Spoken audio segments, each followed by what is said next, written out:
Winnie-the-Pooh, Chapter 9, in which Piglet is entirely surrounded by water. It rained, and it rained, and it rained. Piglet told himself that never in all his life, and he was goodness knows how old, 3, was it, or 4? Never had he seen so much rain. Days and days and days. If only, he thought as he looked out of the window, I had been in Pooh's house, or Christopher Robin's house, or Rabbit's house when it began to rain. Then I should have had company all this time, instead of being here all alone with nothing to do except wonder when it will stop. And he imagined himself with Pooh saying, "Did you ever see such rain, Pooh?" And Pooh saying, "Isn't it awful, Piglet?" And Piglet saying, "I wonder how it is over Christopher Robin's way." And Pooh saying, "I should think poor old Rabbit is about flooded out by this time." Oh, it would have been jolly to talk like this, and really it wasn't much good having anything exciting like floods if you couldn't share them with somebody. For it was rather exciting. The little dry ditches in which Piglet had nosed about so often had become streams.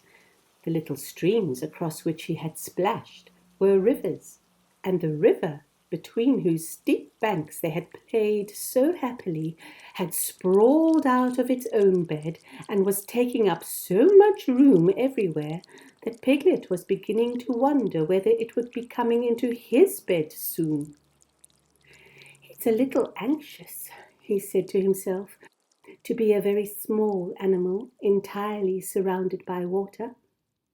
Christopher Robin and Pooh could escape by climbing trees, and Kanga could escape by jumping, and Rabbit could escape by burrowing, and Owl could escape by flying, and Eeyore could escape by making a loud noise until rescued. And here am I, surrounded by water, and I can't do anything." It went on raining, and every day the water got a little higher, until now it was nearly up to Piglet's window, and still he hadn't done anything. "Well, there's Pooh," he thought to himself. "Pooh hasn't much brain, but he never comes to any harm. He does silly things, and they turn out right. There's Owl.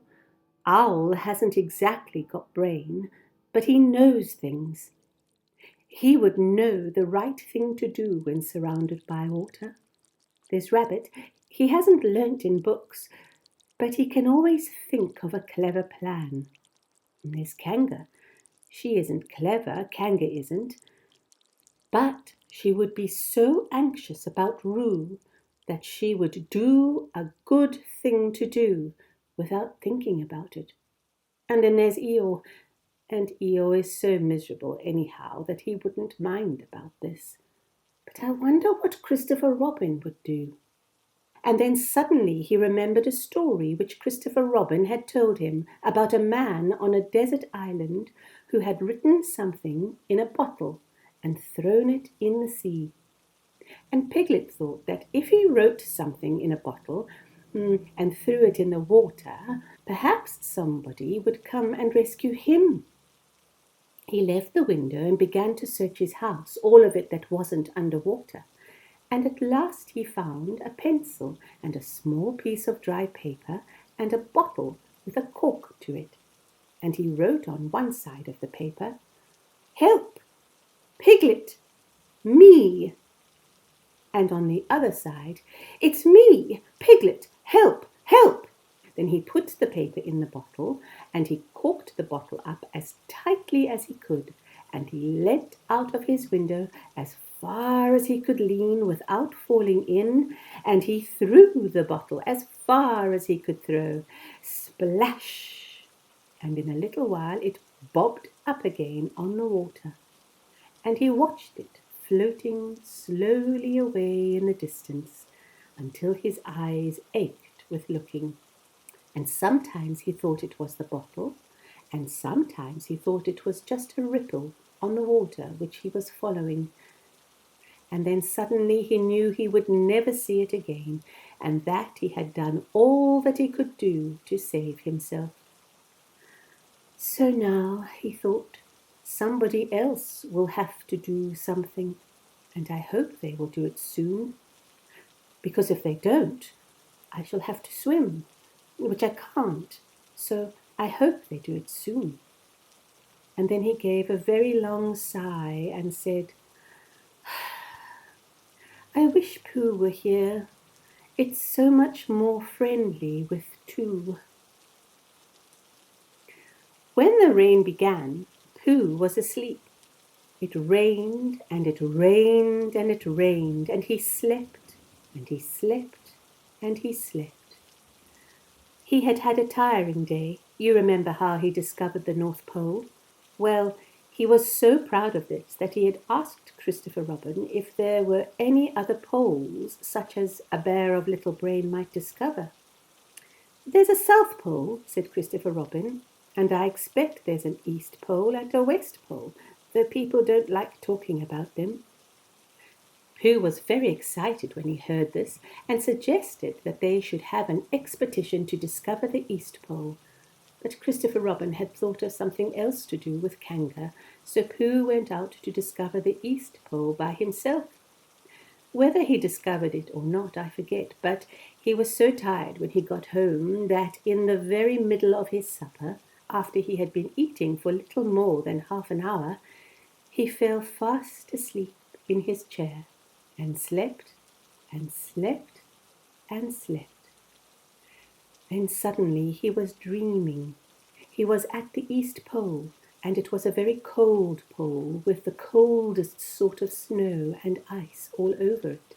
He had found a beehive to sleep in, but there wasn't room for his legs, so he had left them outside. And wild woozles, such as inhabit the East Pole, came and nibbled all the fur off his legs to make nests for their young, and the more they nibbled, the colder his legs got, until suddenly he woke up with an "Ow!" And there he was, sitting in his chair with his feet in the water, and water all round him. He splashed to his door and looked out. "This is serious," said Pooh. "I must have an escape." So he took his largest pot of honey and escaped with it to a broad branch of his tree, well above the water. And then he climbed down again and escaped with another pot. And when the whole escape was finished, there was Pooh sitting on his branch, dangling his legs, and there beside him were 10 pots of honey. 2 days later, there was Pooh sitting on his branch, dangling his legs, and there beside him were 4 pots of honey. 3 days later, there was Pooh sitting on his branch, dangling his legs, and there beside him was 1 pot of honey. 4 days later, there was Pooh. And it was on the morning of the 4th day that Piglet's bottle came floating past him, and with one loud cry of "Honey!" Pooh plunged into the water, seized the bottle, and struggled back to his tree again. "Bother," said Pooh as he opened it, "all that wet for nothing. What's that bit of paper doing?" He took it out and looked at it. "It's a message," he said to himself. "That's what it is. And that letter is a P. Oh, and so is that, and so is that, and P means Pooh. So it's a very important message to me. Oh, and I can't read it. I must find Christopher Robin or Owl or Piglet, one of those clever readers who can read things, and they will tell me what this message means. Only I can't swim. Bother." Then he had an idea, and I think that for a bear of very little brain, it was a good idea. He said to himself, If a bottle can float, then a jar can float. And if a jar floats, I can sit on the top of it, if it's a very big jar. So he took his biggest jar and corked it up. All boats have to have a name, he said, so I shall call mine the Floating Bear. And with these words he dropped his boat into the water and jumped in after it. For a little while Pooh and the Floating Bear were uncertain as to which of them was meant to be on the top. But after trying 1 or 2 different positions, they settled down with the Floating Bear underneath and Pooh triumphantly astride it, paddling vigorously with his feet. Christopher Robin lived at the very top of the forest. It rained, and it rained, and it rained. But the water couldn't come up to his house. It was rather jolly to look down into the valleys and see the water all round him, but it rained so hard that he stayed indoors most of the time and thought about things. Every morning he went out with his umbrella and put a stick in the place where the water came up to, and every next morning he went out and he couldn't see his stick any more, so he put another stick in the place where the water came up to, and then he walked home again. And each morning he had a shorter way to walk than he had had the morning before. On the morning of the 5th day, he saw the water all round him and knew that for the first time in his life he was on a real island, which was very exciting. It was on this morning that Owl came flying over the water to say, "How do you do?" to his friend Christopher Robin. "I say, Owl," said Christopher Robin, "isn't this fun? I'm on an island." "The atmospheric conditions have been very unfavourable lately," said Owl. "The what?" "It has been raining," explained Owl. "Yes," said Christopher Robin, "it has. The flood level has reached an unprecedented height." "The who?" "There's a lot of water about," explained Owl. "Yes," said Christopher Robin, "there is. However, the prospects are rapidly becoming more favourable. At any moment—" "Have you seen Pooh?" "No, at any moment—" "Oh, I hope he's all right," said Christopher Robin. "I've been wondering about him. I expect Piglet's with him. Do you think they're all right, Owl?" "I expect so. You see, at any moment—" "Do go and see, Owl, because Pooh hasn't got very much brain, and he might do something silly. And I do love him so, Owl. Do you see, Owl?" "That's all right," said Owl. "I'll go. Back directly." And he flew off. In a little while he was back again. "Pooh isn't there," he said. "Not there?" "He's been there. He's been sitting on a branch of his tree outside his house with 9 pots of honey, but he isn't there now." "Oh, Pooh!" cried Christopher Robin. "Where are you?" "Here I am," said a growly voice behind him. "Pooh!" They rushed into each other's arms. "How did you get here, Pooh?" asked Christopher Robin, when he was ready to talk again. "On my boat," said Pooh proudly. "I had a very important message sent me in a bottle, and owing to have got some water in my eyes, I couldn't read it, so I brought it to you on my boat." With these proud words he gave Christopher Robin the message. "Oh, but it's from Piglet!" cried Christopher Robin when he had read it. "Isn't there anything about Pooh in it?" asked Bear, looking over his shoulder. Christopher Robin read the message aloud. "Oh, are those peas Piglet's? I thought they were Pooh's." "We must rescue him at once. I thought he was with you, Pooh. Owl, could you rescue him on your back?" "I don't think so," said Owl after grave thought. It is doubtful if the necessary dorsal muscles. Oh, then would you fly to him at once and say that rescue is coming, and Pooh and I will think of a rescue and come as quick as ever we can. Oh, don't talk, Owl. Go on, quick." And still thinking of something to say, Owl flew off. "Now then, Pooh," said Christopher Robin, "where's your boat?" "I ought to say," explained Pooh as they walked down to the shore of the island, "that it isn't just an ordinary sort of boat. Sometimes it's a boat, and sometimes it's more of an accident. It all depends." "Depends on what?" "On whether I'm on the top of it or underneath it." "Oh, well, where is it?" "There," said Pooh, pointing proudly to the floating bear. It wasn't what Christopher Robin expected, and the more he looked at it, the more he thought what a brave and clever bear Pooh was. And the more Christopher Robin thought this, the more Pooh looked modestly down his nose and tried to pretend he wasn't. "But it's too small for 2 of us," said Christopher Robin sadly.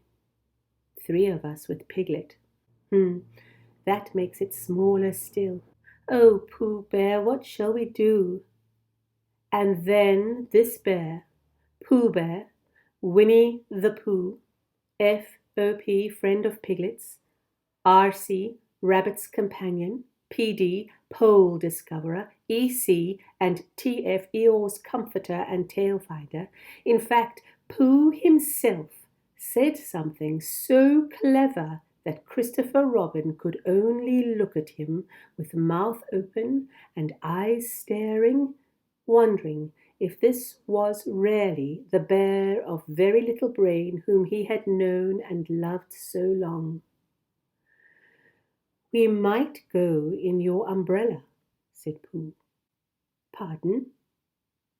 "We might go in your umbrella," said Pooh. "What did you say?" "We might go in your umbrella," said Pooh. "Pooh!" For suddenly Christopher Robin saw that they might. He opened his umbrella and put it point downwards in the water. It floated but wobbled. Pooh got in. He was just beginning to say that it was all right now when he found that it wasn't. So after a short drink, which he didn't really want, he waded back to Christopher Robin. Then they both got in together, and it wobbled no longer. "I shall call this boat the Brain of Pooh," said Christopher Robin, and the Brain of Pooh set sail forthwith in a southwesterly direction, revolving gracefully. You can imagine Piglet's joy when at last the ship came in sight of him. In after years he liked to think that he had been in very great danger during the terrible flood, but the only danger he had really been in was in the last half hour of his imprisonment, when Owl, who had just flown up, sat on a branch of his tree to comfort him, and told him a very long story about an aunt who had once laid a seagull's egg by mistake.